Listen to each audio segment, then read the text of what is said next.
एक पिता अपनी बेटी के साथ ट्रेन से सफ़र कर रहा होता है। तभी अचानक ट्रेन में जॉम्बी वायरस फैल जाता है। पूरी ट्रेन जॉम्बीज से भर जाती है। इस मुश्किल वक्त में एक पिता अपनी बेटी को जॉम्बीज से कैसे बचाता है और अपनी बेटी के लिए अपनी जान क्यों देता है। कहानी शुरू होती है एक मिनी ट्रक ड्राइवर से, जिसके ट्रक से एक हिरण का एक्सीडेंट हो जाता है। वह हिरण मरा नहीं, वह खड़ा हो जाता है। उसकी आंखों का रंग बदल जाता है और अब वह बिल्कुल भी सामान्य नहीं लग रहा था। दरअसल यह हिरण यहाँ फैले जॉम्बी वायरस की वजह से जॉम्बी बन चुका था। इसके बाद हम लोग देखते हैं एक आदमी को, जिसका नाम है शौक।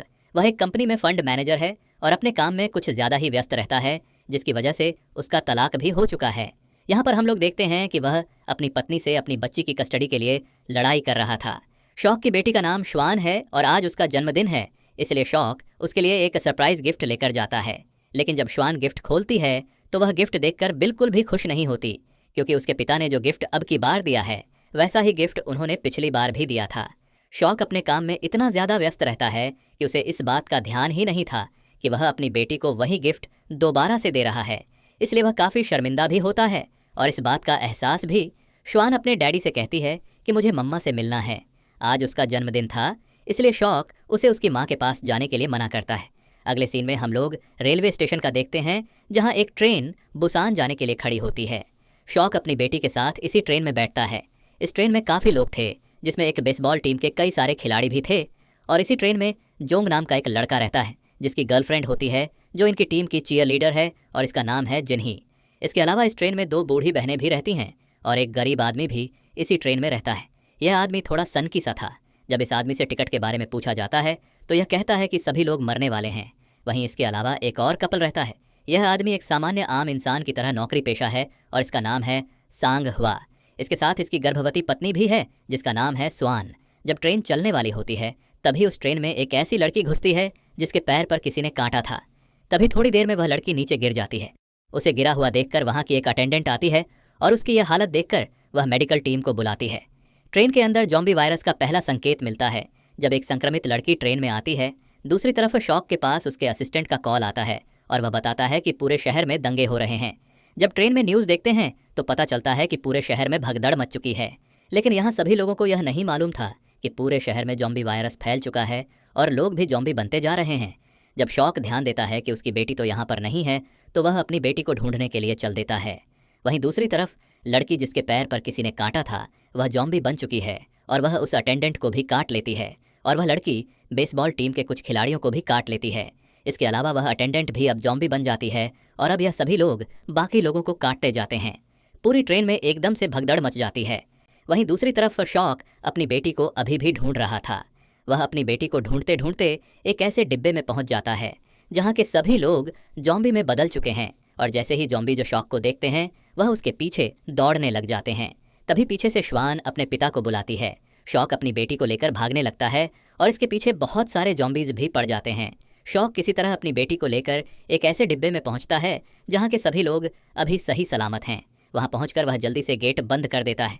वहीं दूसरी तरफ सांग हवा अपनी गर्भवती बीवी को लेकर किसी तरह से बचते बचाते उसी डिब्बे के पास पहुंच जाता है। जैसे ही सांग हवा के पास जॉम्बीज आते हैं, उससे पहले शौक गेट खोलकर सांग हुआ और उसकी बीवी को अंदर कर लेता है और गेट बंद कर देता है। इसके बाद सांग हुआ शौक के ऊपर थोड़ा नाराज़ होता है, क्योंकि अगर उसने गेट खोलने में थोड़ी सी भी देरी की होती तो शायद सांग हुआ और उसकी गर्भवती बीवी भी जॉम्बी बन जाते। जब थोड़ी देर में ट्रेन में अनाउंसमेंट होती है कि ट्रेन अगले स्टेशन पर नहीं रुकेगी, लेकिन सांग हुआ एक जिम्मेदार आदमी कैप्टन से बोलता है कि हमें अगले स्टेशन पर रुकना चाहिए, वरना हम सब मारे जाएंगे। लेकिन ट्रेन के कैप्टन को अगले स्टेशन पर रुकने के ऑर्डर नहीं थे। थोड़ी देर में अगले स्टेशन से जब ट्रेन होकर गुजरती है तो हम देखते हैं कि यहाँ पर कई सारे लोग ट्रेन में चढ़ने के लिए ट्रेन को रोकने की कोशिश कर रहे थे, क्योंकि प्लेटफॉर्म पर मौजूद सभी लोगों के ऊपर भी अटैक हो चुका था और वहाँ जितने भी बचे खुचे लोग थे जॉम्बीज उनको चुन चुन कर इन्फेक्टेड कर रहे थे और लगभग पूरे शहर में भी वायरस फैल चुका था। इस स्टेशन के बाद ट्रेन में अनाउंसमेंट होती है कि यह ट्रेन अगले स्टेशन पर रुकेगी, क्योंकि वहाँ पर बचे खुचे पैसेंजर की सुरक्षा के लिए मिलिट्री को बुलाया जा चुका है। जैसा कि मैंने आपको बताया था कि शौक एक कंपनी में फ़ंड मैनेजर है, तो शौक की पहुंच थोड़ी ऊपर तक है। इसलिए इस बात को कंफर्म करने के लिए वह अपने सीनियर से फ़ोन पर बात करता है और उनसे पूछता है कि क्या अगले स्टेशन पर उतरना सुरक्षित रहेगा। उसका सीनियर शौक से कहता है कि अगले स्टेशन पर जो भी उतरेगा उसे आर्मी वाले क्वारंटीन करेंगे, लेकिन शौक अपनी बेटी के साथ क्वारंटीन नहीं होना चाहता था। इसीलिए वह अपने सीनियर से रिक्वेस्ट करता है कि कोई और रास्ता नहीं है। उसका सीनियर कहता है कि तुम मेन गेट से मत उतरना, तुम ईस्ट वाले गेट से उतरना, मेरे आदमी तुम्हें वहीं से ले लेंगे। इसके बाद ट्रेन थोड़ी देर में अगले स्टेशन पर पहुंच जाती है और वहां रुकती है। यह स्टेशन पूरी तरह से खाली था, यहाँ पर कोई भी नहीं दिख रहा था, न मिलिट्री वाले न और कोई बचे खुचे लोग। ट्रेन से उतरते हैं और प्लेटफॉर्म में आगे बढ़ते हैं। यहाँ पर हम देखते हैं कि सांघवा कैप्टन से रिक्वेस्ट करता है कि हमें यहाँ पर नहीं रुकना चाहिए, यहाँ पर बहुत खतरा है। हालांकि कैप्टन को भी इसकी बात सही लगती है, क्योंकि यहाँ पर मिलिट्री वाले तो छोड़ो, बल्कि कोई भी नहीं दिख रहा था। वहीं दूसरी तरफ सभी पैसेंजर मेन गेट की तरफ जा रहे थे, लेकिन शौक अपनी बेटी के साथ सबसे अलग ईस्ट की तरफ जाता है। लेकिन यहाँ पर हम देखते हैं कि वह बेघर आदमी भी इनके पीछे पीछे आता है, क्योंकि इस बेघर आदमी ने शौक की बात सुन ली थी। श्वान अपने पापा से कहती है कि हमें बाकी लोगों को भी अपने साथ लेकर चलना चाहिए, लेकिन शौक कहता है कि नहीं बेटा, इस वक्त हमें सिर्फ अपने बारे में सोचना चाहिए। रोते हुए अपने पापा से कहती है कि आपकी इसी वजह से मम्मी भी हमें छोड़कर चली गईं, आप सिर्फ अपने बारे में सोचते हो।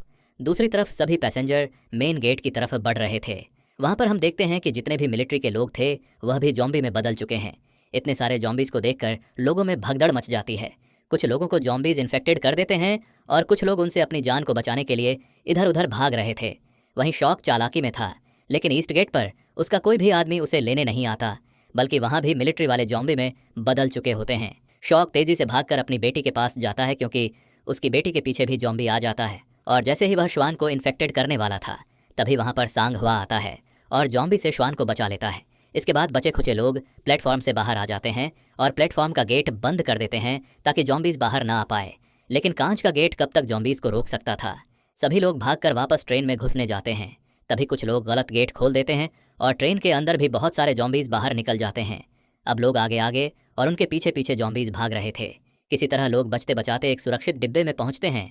यहाँ पर हम देखते हैं कि वह जो दो बूढ़ी बहनें थीं, उन दोनों की जान जॉम्बी से बचाने के लिए एक बहन को ट्रेन अटेंडेंट दूसरे डिब्बे में ले जाती है और उनमें से एक वह गर्भवती औरत के साथ एक दूसरे डिब्बे में लेकर चढ़ जाती है। जब उसी डिब्बे में वह बेघर आदमी भी चढ़ जाता है, लेकिन यह लोग जिस डिब्बे में चढ़ते हैं उस डिब्बे में बहुत सारे जॉम्बीज़ थे और जॉम्बी से बचने के लिए यह लोग टॉयलेट में छुप जाते हैं। दूसरी तरफ जोंग ट्रेन अटेंडेंट को पकड़कर बोलता है कि भाई, किसका इंतजार कर रहे हो, चलो जल्दी वरना हम लोग मर जाएंगे। लेकिन जिन्हीं उनसे बोलती है कि अभी मेरे दोस्त प्लेटफॉर्म पर ही हैं, उनको आने दो, तब हम चलेंगे। लेकिन जोंग बहुत ही मतलबी था, वह अटेंडेंट से लड़कर ट्रेन चालू करवा लेता है। वहीं दूसरी तरफ हम लोग देखते हैं कि सांघवा बाकी लोगों के साथ मिलकर उस गेट को पकड़ के रखे हुआ था ताकि जॉम्बीज़ बाहर ना आ सकें। जैसे ही वह गेट टूटने वाला था, वे लोग गेट छोड़कर भागने लग जाते हैं, लेकिन भागते भागते जोंग के दोनों दोस्तों को भी जॉम्बीज़ इन्फेक्टेड कर देते हैं। सांघवा और शौक और उसके साथ ट्रेन की तरफ जाते हैं, लेकिन यहाँ पर तो ट्रेन चल चुकी थी और इन तीनों के पीछे बहुत सारे जॉम्बीज़ भी पड़ चुके हैं। अपनी जान बचाने के लिए यह लोग किसी तरह खाली डिब्बे में चढ़ जाते हैं।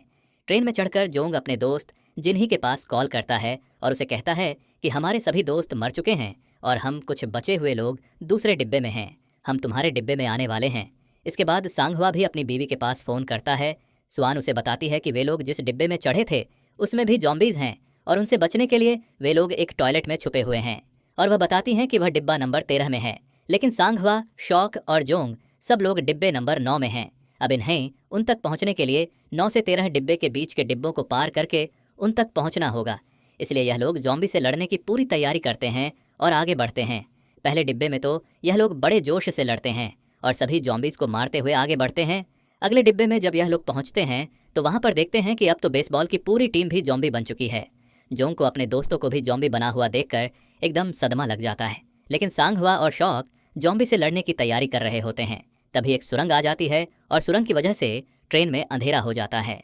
यहाँ पर यह लोग नोटिस करते हैं कि जॉम्बीज अंधेरे में देख नहीं पा रहे हैं, तो यह लोग अंधेरे का फ़ायदा उठाकर जॉम्बी से चुपचाप बिना लड़े उनसे बचकर यह वाला डिब्बा भी पार कर लेते हैं। इसके बाद अगले डिब्बे को पार करने के लिए शौक प्लान बनाता है। वह एक खाली फ़ोन को जॉम्बी और डिब्बे के बीच फेंक देता है और अपने फ़ोन से उस फ़ोन पर कॉल करता है। और जैसे ही फ़ोन की रिंगटोन बजती है, सभी जॉम्बीज उस फ़ोन के पास आ जाते हैं। वे लोग अंधेरे का फ़ायदा उठाकर साइड से चुपचाप निकल जाते हैं। अब शौक अपनी बेटी से मिलकर बहुत खुश होता है और सांघवा अपनी बीवी से मिलकर भी खुश होता है। लेकिन यह लोग बाकी लोगों के पास जाते उससे पहले सुरंग खत्म हो जाती है और जॉम्बी देखने वाले होते हैं कि यह लोग भी टॉयलेट में छुप जाते हैं। इसके बाद ये लोग कहते हैं कि अगली सुरंग 3 मिनट के बाद आएगी और अगली सुरंग आते ही हमें अंधेरे का फ़ायदा उठाकर वह वाला डिब्बा पार करना होगा। इसके बाद जोंग अपने दोस्त के पास फ़ोन करता है और उससे कहता है कि हम लोग आने वाले हैं, तुम लोग डिब्बे का गेट खोल कर रखना। जिन्ही बहुत खुश होती है वह सभी लोगों से कहती है कि मेरे दोस्त आ रहे हैं, हमें उनके लिए गेट खुला रखना चाहिए। लेकिन जोंग गेट खोलने से मना कर देता है। वह कहता है कि क्या गारंटी कि वह लोग अब तक इन्फेक्टेड नहीं हुए, अगर वह लोग इन्फेक्टेड होते हैं तो हमें भी इन्फेक्टेड कर देंगे, इसलिए हमें गेट नहीं खोलना चाहिए। बाकी लोग भी उसकी हाँ में हाँ मिलाते हैं और गेट खोलने से मना कर देते हैं। वहीं दूसरी तरफ जैसे ही सुरंग आती है और अंधेरा होता है, यह लोग अंधेरे का फ़ायदा उठाकर वह डिब्बा पार कर रहे होते हैं। लेकिन जब तक यह सभी लोग डिब्बा पार करते तब तक सुरंग ख़त्म हो जाती है और जॉम्बीज़ भागकर इनकी तरफ आते हैं। दूसरी तरफ जोंग दूसरे डिब्बे का गेट खुलवाने की कोशिश कर रहा था, लेकिन यहाँ पर जोंग की वजह से कोई भी गेट खोलने को राजी नहीं था। एक तरफ शौक और सांगवा जॉम्बीज़ को रोके रखे हुए हैं, तो दूसरी तरफ जोंग गेट खोलने की कोशिश कर रहा है। वहीं वह बूढ़ी औरत और वह गर्भवती औरत उस बच्ची के साथ एक जगह सहमे खड़े हैं। लेकिन दूसरे डिब्बे में किसी भी इंसान को दया नहीं आती, वह लोग गेट नहीं खोलते हैं। लेकिन जोंग किसी तरह उस गेट को खोलकर उस डिब्बे में घुस जाता है और बाकी लोग भी डिब्बे में चले जाते हैं। लेकिन उन सभी की जान बचाने के लिए सांगवा अपनी जान की परवाह नहीं करता और वह जॉम्बीज़ को रोके रखने के लिए वहीं पर रुक जाता है और शौक से कहता है कि मेरी बीवी का ख्याल रखना। इसके बाद शौक उसकी बीवी को लेकर उस डिब्बे से चला जाता है। सांगवा अपनी जान की बाजी लगाकर जॉम्बीज़ उसको रोकता है। यहाँ पर हम देखते हैं कि सभी जॉम्बीज़ गेट तोड़कर सांगवा को भी मार डालते हैं। लेकिन यहाँ पर सिर्फ सांगवा ही नहीं मरा था, बल्कि यहाँ पर उस बूढ़ी औरत को भी मार डालते हैं। दूसरे डिब्बे में पहुंचकर शौक जोंग के ऊपर काफ़ी गुस्सा करता है और उससे कहता है कि अगर तुमने गेट सही समय पर खोल दिया होता तो आज वह बूढ़ी औरत और सांगवा जिंदा होते। लेकिन जोंग को इससे क्या फ़र्क पड़ता था।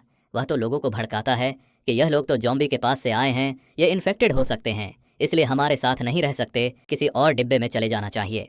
बाकी लोग भी यही कहते हैं कि हाँ, यहाँ से चले जाना चाहिए। वहीं वह बूढ़ी औरत अपनी बहन को जॉम्बी बना हुआ देखकर काफ़ी सदमे में थी। इसके बाद शौक, श्वान और गर्भवती उन सभी के साथ दूसरे डिब्बे में चले जाते हैं और इनके साथ जिन्ही भी चली जाती है। इन सभी के जाने के बाद यह लोग उस डिब्बे का गेट अच्छे से बंद कर देते हैं ताकि वह लोग यहाँ पर न आ सकें। यहाँ पर हम देखते हैं कि उस बूढ़ी औरत की बहन कंपाउंड के गेट को खोल देती है, क्योंकि उसकी बहन के जॉम्बी बनने के कारण यह सब लोग थे। गेट खुलते ही सभी जॉम्बीज उस डिब्बे में घुस जाते हैं और सभी को इन्फेक्टेड कर देते हैं। सभी लोग चिल्ला रहे होते हैं। अब यह सभी लोग जॉम्बी बन जाते हैं, वहीं दूसरी तरफ यह लोग बच जाते हैं। शौक अपनी बेटी से कहता है कि बेटा, मैं तुम्हें तुम्हारे जन्मदिन पर तुम्हारी मम्मा से ज़रूर मिलवाऊंगा। ट्रेन एक स्टेशन पर जाकर रुक जाती है, क्योंकि ट्रैक पर दो ट्रेनें आपस में लड़ी हुई थीं, जिसकी वजह से रास्ता बंद था। अब आगे बढ़ने के लिए दूसरी ट्रेन बदलनी थी। वहीं हम देखते हैं कि जोंग एक अटेंडेंट के साथ एक टॉयलेट में छुपा हुआ है। अपनी जान बचाने के लिए अटेंडेंट को जॉम्बी के बीच फेंक देता है और ख़ुद वहाँ से भाग जाता है। दूसरी ट्रेन तक जाने के लिए शौक, श्वान, सुआन और जिन्ही एक ट्रेन के बीच में से होकर जाते हैं। जब हम लोग देखते हैं कि सामने से एक चलती ट्रेन आती है और वह ट्रेन से टकरा जाती है, जिसकी वजह से शौक और वह गर्भवती औरत एक जॉम्बी से भरी हुई ट्रेन के नीचे फंस जाते हैं। वहीं दूसरी तरफ हम लोग देखते हैं कि कैप्टन एक ट्रेन के पास पहुंच गया है। कैप्टन ट्रेन से उतरकर जोंग की मदद करने के लिए जाता है, लेकिन जोंग इतना मतलबी था कि वह कैप्टन को भी जॉम्बी के बीच में धकेल देता है। वहीं दूसरी तरफ शौक किसी तरह उस ट्रेन के नीचे से निकलने की कोशिश कर रहा था। तभी उन सभी को जॉम्बी से बचाने के लिए वह बेघर आदमी जो अब तक उनके साथ था, जॉम्बीज़ को एक तरफ रोके रखता है और यहाँ पर शौक उस गर्भवती औरत के साथ और बच्ची के साथ बाहर निकल जाता है। लेकिन बेघर आदमी उन सभी की जान बचाने के लिए वहीं पर रह जाता है। इसके बाद हम लोग देखते हैं कि शौक और वह गर्भवती औरत अपनी बच्ची के साथ एक चलती ट्रेन के पीछे दौड़ रहे हैं और उन सभी के बीच अब बहुत सारे जॉम्बीज़ दौड़ रहे हैं। इतने सारे जॉम्बीज़ इनका पीछा करते हैं, लेकिन फिर भी यह लोग हिम्मत नहीं हारते और किसी तरह यह लोग ट्रेन पर चढ़ जाते हैं। लेकिन जॉम्बीज़ भी हिम्मत नहीं हारते और इन पर लटक जाते हैं, जिसकी वजह से ट्रेन की स्पीड काफ़ी धीरे हो जाती है। जॉम्बीज़ से बचने के लिए शौक किसी तरह से जॉम्बी की पकड़ से ट्रेन को छुड़ा देता है। लेकिन जब शौक आगे इंजन की तरफ कैप्टन के रूम में जाता है और वह भी इन्फेक्टेड हो चुका है, लेकिन वह अटेंडेंट अभी पूरी तरह से जॉम्बी नहीं बना था। जब अटेंडेंट अचानक से शौक के ऊपर हमला कर देता है। शौक अटेंडेंट से अपने आप को बचाने की बहुत कोशिश कर रहा था, लेकिन अटेंडेंट शौक के हाथ पर काट लेता है। यहाँ पर हम देखते हैं कि शौक अपने आप को जंजीर में बांध लेता है और अटेंडेंट को लेकर ट्रेन से नीचे कूद जाता है। अटेंडेंट तो नीचे गिर जाता है, लेकिन जंजीर से बंधे होने के कारण शौक बच जाता है। शौक को पता था कि अब वह भी इन्फेक्टेड हो गया है। वह फटाफट गर्भवती औरत को और अपनी बेटी श्वान को कैप्टन के रूम में ले जाता है और ट्रेन के बारे में कुछ बेसिक सी बातें बताता है। शौक अपनी बेटी से कहता है कि तुम बुसान उतरने के बाद अपनी माँ के पास चली जाना और जब तक तुम बुसान न पहुँच जाओ इनाटी के साथ ही रहना। श्वान बहुत रो रही होती है।